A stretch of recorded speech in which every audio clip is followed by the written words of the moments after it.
Bonsoir ou bonjour à toutes et à tous.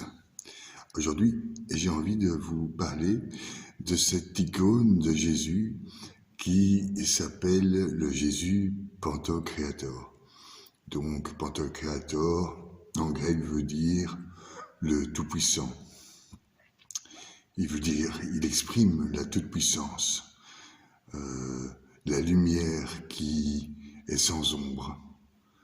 La nimbe qui entoure la tête du Christ est le symbole de la sainteté, évidemment, mais de l'alpha et l'oméga qui est représenté aussi dans ce tableau.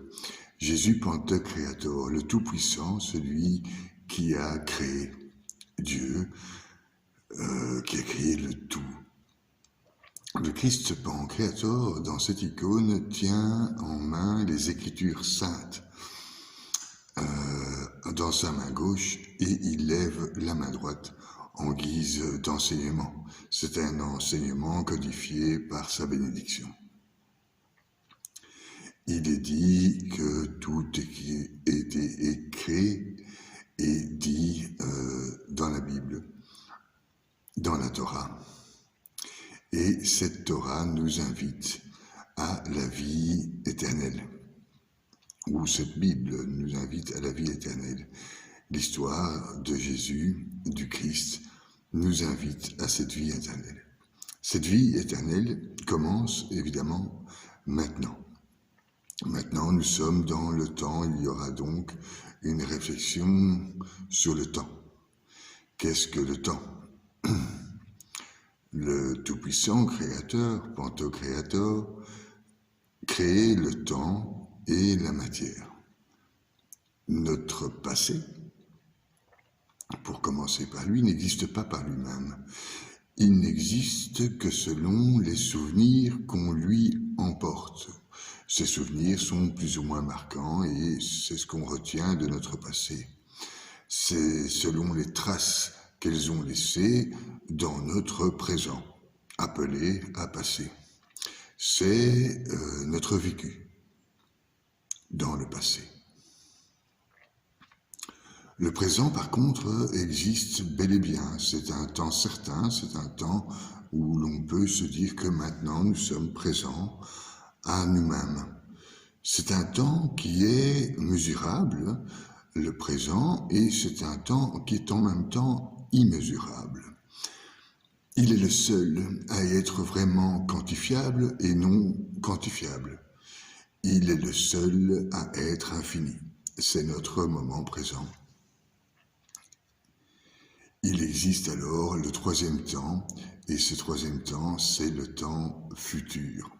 Le futur n'existe pas plus que le passé, sauf par les idées. On peut espérer quelque chose du futur, par projection de l'esprit, comme on appelle les souvenirs par projection de l'esprit du passé.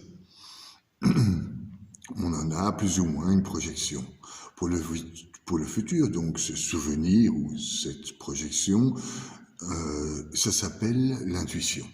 On a une intuition qu'il va se passer cela d'après le moment présent. Il est comme une idée de l'esprit dans le mouvement présent, le seul qui existe réellement au final.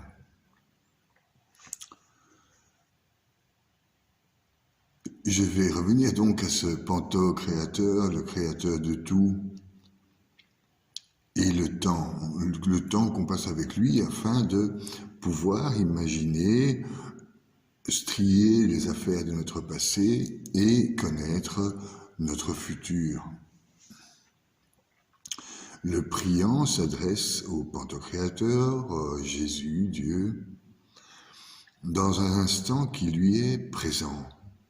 Ce temps infini, possédant donc tous les temps, par la prière, dans la méditation, par ses demandes, dans ce temps, dans le silence de l'oraison, on s'adresse à Pantocréator, celui qui possède en fait tous les temps.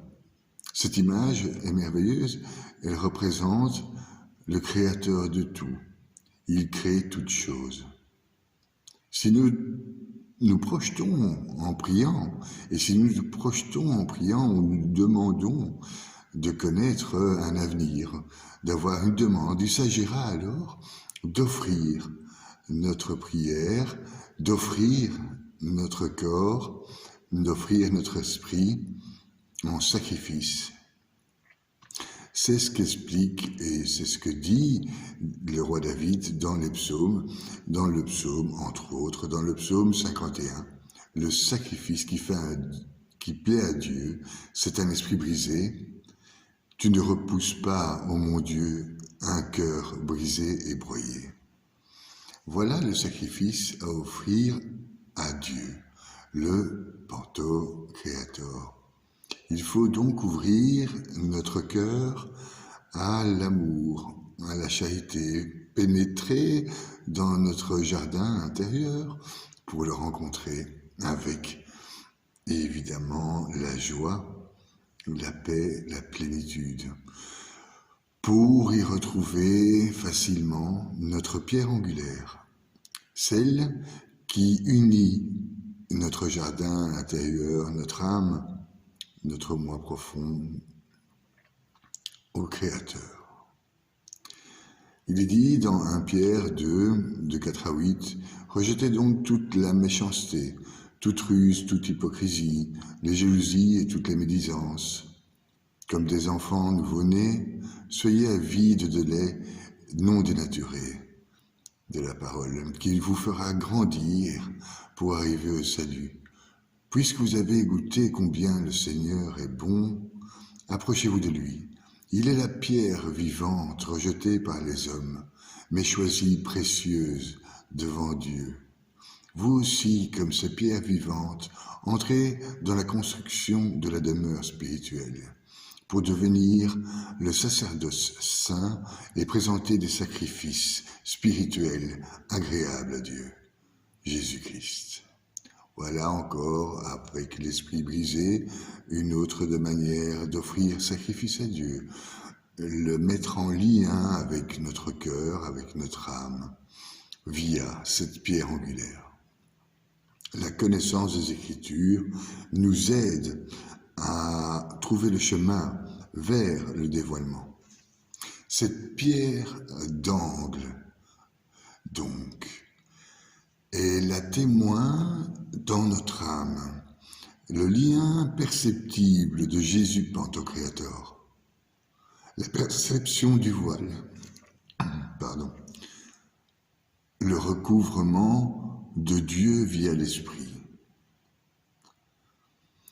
Jésus, le nom sanctifié de Dieu fait homme, à la suite de Yod He Vav He, Shaddai, Elohim, Adonai, El, Yah, Jésus est créateur de tout.